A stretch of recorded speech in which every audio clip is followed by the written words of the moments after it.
فرمایا جب تک میرا قدم نہ لگے اللہ کسی کو ولایت دیتا ہی نہیں۔ تو میری ولایت کی بات کرتے ہو، میں جب تک مور نہ لگاؤں اللہ کسی کو ولی بناتا۔ شیخ سعدی بول پڑے، کہنے لگے غوث اعظم درمیان اولیاء جو محمد درمیان انبیاء۔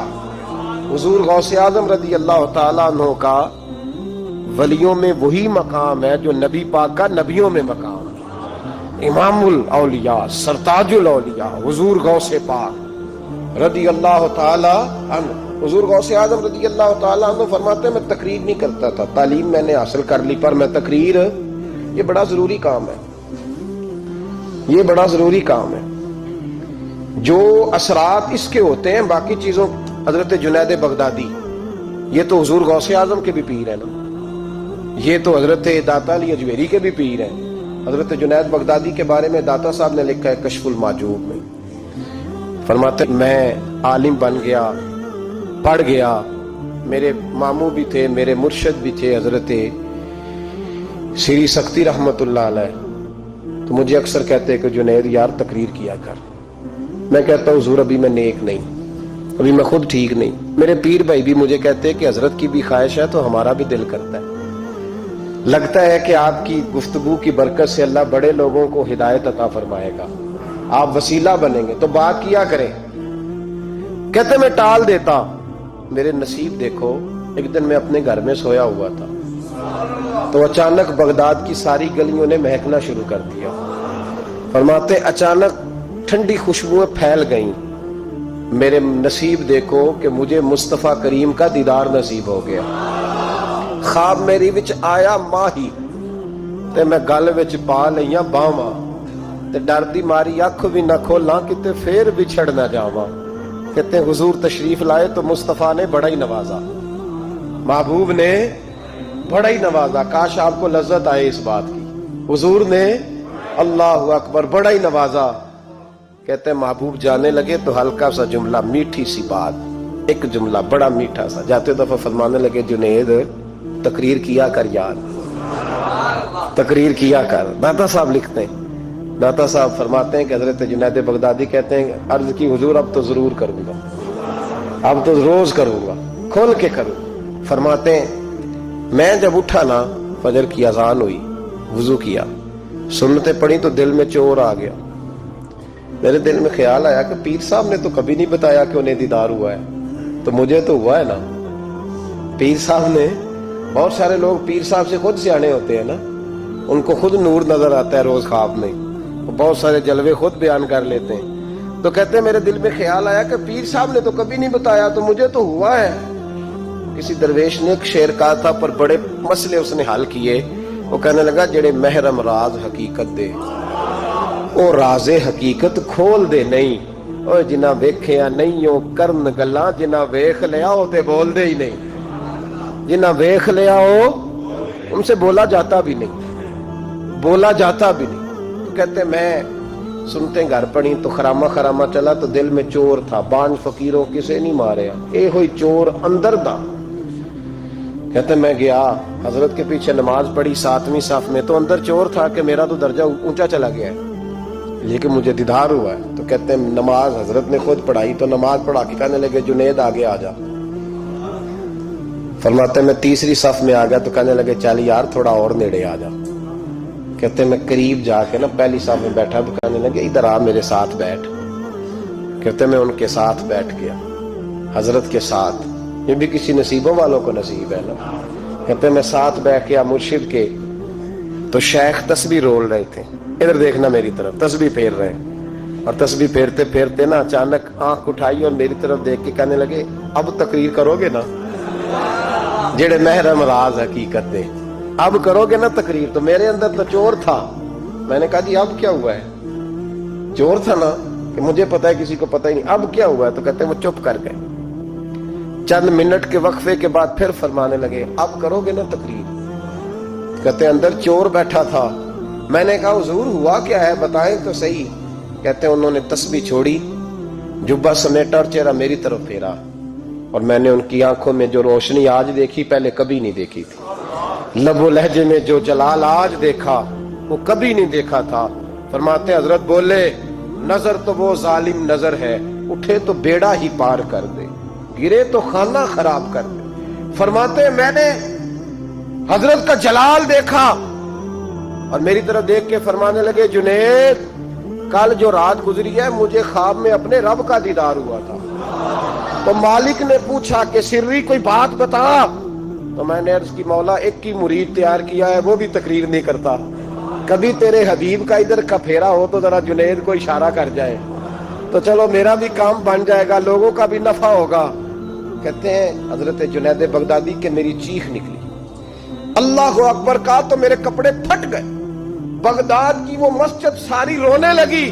کہتے میں قدموں میں گرا اور میں نے کہا محبوبہ مجھے معاف کر دے، مجھے تو آج پتہ چلا ہے کہ میرے اوپر مصطفیٰ بھی کرم فرمائے تو تیری دعاؤں کی برکت سے فرماتے ہیں۔ تقریر اتنا ضروری کام ہے کہ محبوب خود فرماتے ہیں جنید تقریر کیا کر بات یار، لوگوں کو فائدہ ہوگا۔ حضور غوث اعظم رضی اللہ تعالیٰ عنہ فرماتے میں تقریر نہیں کرتا تھا، تعلیم مکمل کر لی بات نہیں کرتا تھا، میں کہتا تھا میں کیسے لوگوں کے سامنے واز کروں۔ کہتے ہیں مجھے خواب میں مصطفیٰ کریم کا دیدار نصیب ہوا، محبوب نے فرمایا عبد القادر بات کیوں نہیں کرتے؟ میں نے کہا حضور یہ عربی لوگ ہیں، فصیح و بلیغ ہے، ہر آدمی بات سمجھتا ہے، تو میں کس طرح اتنے مجمع میں بولوں گا، بڑا مشکل کام ہے، ہر آدمی کی ذہنی سطح کے مطابق کیسے بات کروں گا؟ کہتے ہیں مصطفیٰ کریم نے فرمایا منہ تو کھولو ذرا۔ کہتے ہیں میں نے منہ کھولا تو حضور نے 7 دفعہ لعاب دہن میرے منہ میں ڈال دیا، فرمایا اب تو بولتے جانا اور میری برکتیں تیری مدد کرتی جائیں گی۔ آپ فرماتے ہیں اگلی شام میں سویا تو مولا علی شیر خدا بھی آ گئے، تو فرمانے لگے عبد القادر منہ کھول نہ بیٹا تو میرا بھی ہے۔ کہتے ہیں میں نے منہ کھولا تو حضرت علی نے 6 دفعہ لعاب دہن ڈالا، تو میں نے کہا حضور آپ نے 6 دفعہ ڈالا ہے، تو خواب میں حضرت علی فرماتے ہیں کہتے ہیں بیٹے میں نبی پاک کے برابر تو نہیں نہ ہو سکتا، میں نبی پاک کے برابر، حضور نے 7 دفعہ ڈالا ہے تو 6 دفعہ اس لیے ڈالا ہے کہ میں حضور کے برابر۔ صحابہ تو خواب میں بھی آ کے کہتے ہیں ہم نبی کے برابر نہیں، تو کیسے نبی کے برابر بن گیا؟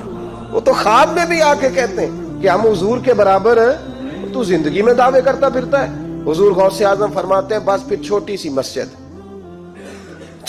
مسجد اور اس میں نے تقریر شروع کی، میں اکیلا ہی چلا تھا جانب منزل مگر، پھر لوگ ملتے ہی گئے، پھر کارواں بنتا گیا۔ فرماتے ہیں چھوٹی سی مسجد، پھر مسجد بڑی ہوئی، پھر مجمع بڑھ گیا، فرماتے ہیں پھر جامع مسجد، پھر مجمع وہاں بھی کم پڑ گیا، پھر بغداد کی عیدگاہ وہ بھی بھر گئی تو صحرا میں جا کے خیمے لگ گئے۔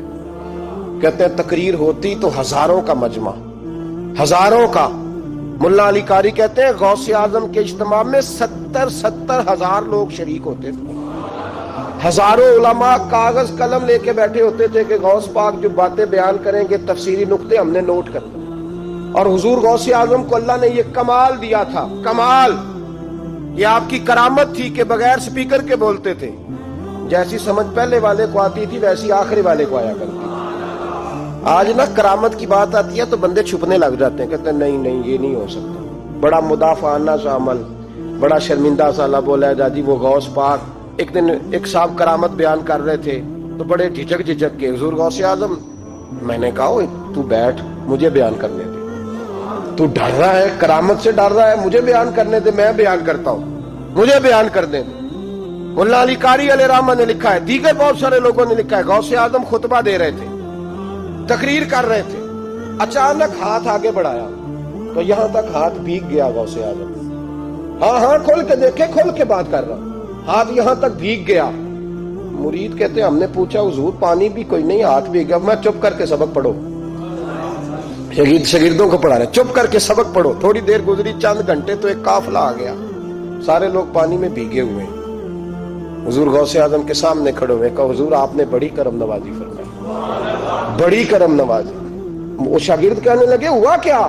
تو وہ لوگ کہنے لگے کشتی میں بیٹھے تھے تو کشتی ڈوبنے لگی، ہم نے کہا یا شیخ عبد القادر جیلانی، خدا کے فضل سے ہم پر ہے سایہ غوث اعظم کا، ہمیں دونوں جہاں میں ہے سہارا غوث اعظم کا۔ کہتے ہیں حضور غوث اعظم نے وہاں بیٹھے ہاتھ لگایا اور ڈوبتی کشتی کو باہر نکال لیا، اور ڈرنے لگے، کہنے لگے جناب یہ کرامت لوگ نہیں مانیں گے، تو میں کہا جنہیں نہیں مننا نہ منے، ان کے کانوں کے نا پیچھے خارش ہوتی ہے جب اس طرح کی ولیوں کی بات بتائی جائے.